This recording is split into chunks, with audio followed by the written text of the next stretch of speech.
ನಿಜವಾಯ್ತು ಕಾಲಜ್ಞಾನಿ ಗುರೂಜಿಯ ಸ್ಫೋಟಕ ಭವಿಷ್ಯ. ರಕ್ತ ಸಿಕ್ತವಾಗುತ್ತೆ ಭೂಮಿ ಎಂಬ ಭವಿಷ್ಯವನ್ನ ನುಡಿದಿದ್ರು ಕಿರಣ್ ಗುರೂಜಿ.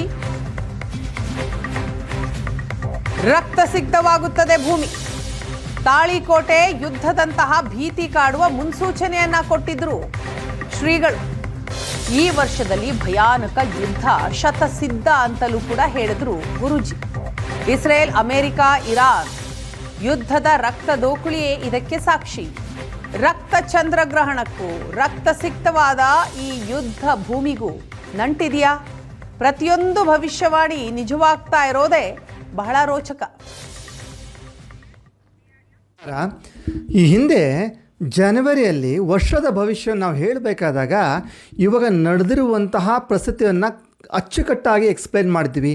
ದೇಶದ ಪ್ರಧಾನಿ ಓರ್ವರನ್ನು ವಿವಿಧ ದೇಶಗಳು ಅಟ್ಯಾಕ್ ಮಾಡಿ ಅವರನ್ನು ಕೊಲ್ತವೆ, ಭೂಮಿ ರಕ್ತಮಯವಾಗುತ್ತೆ ಅಂತ ಇವಾಗ ಬರ್ತಾ ಇರುವಂತಹ ರಕ್ತಚಂದ್ರ ಗ್ರಹಣದ ಎಫೆಕ್ಟನ್ನು ನಾವು ಜಾನ್ವರಿಯಲ್ಲೇ ಆ ಸುವರ್ಣ ನ್ಯೂಸಲ್ಲಿ ಅಚ್ಚುಕಟ್ಟಾಗಿ ಕ್ಲಿಯರಾಗಿ ಹೇಳ್ತೀವಿ. ಇದಕ್ಕೊಂದು ಉದಾಹರಣೆ ಕೂಡ ಕೊಟ್ಟಿದ್ವಿ. ಯಾವ ಥರ ತಾಳಿಕೋಟೆ ಯುದ್ಧ ನಡೆಯಿತು, ವಿಜಯನಗರ ಸಾಮ್ರಾಜ್ಯದ ಮೇಲೆ ಹೇಗೆ 5 ಜನ ಮೊಘಲರು ಒಂದು ಮೊಘಲ್ ಸಾಮ್ರಾಜ್ಯ ಯುದ್ಧ ಮಾಡ್ತು, ಅಲ್ಲಿ ಒಂದು ವಿಜಯನಗರದ ಸಾಮ್ರಾಜ್ಯದ ಪತನವಾಯಿತು, ಭೂಮಿ ಎಲ್ಲ ರಕ್ತವಾಯಿತು.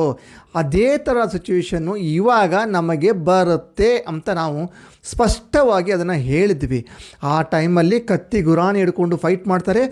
ಈ ಟೈಮಲ್ಲಿ ಇವರು ಒಂದು ದೊಡ್ಡ ಮಿಸೈಲ್ಗಳು ಮತ್ತು ಬಾಂಬ್ಗಳು, ಅಣುಬಾಂಬ್ಗಳು, ದೊಡ್ಡಂತಹ ಆಯುಧಗಳನ್ನು ಮುಖಾಂತರ ಫೈಟ್ ಮಾಡ್ತಾರೆ.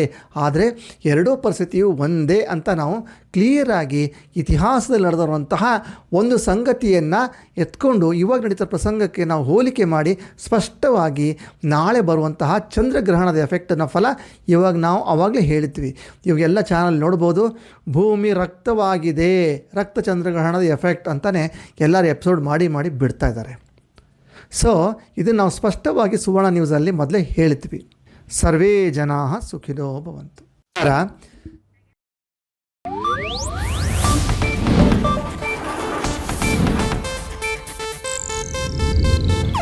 ಇದು ಏಷ್ಯಾನೆಟ್ ನ್ಯೂಸ್ ನೆಟ್ವರ್ಕ್ ಪ್ರಸ್ತುತಿ.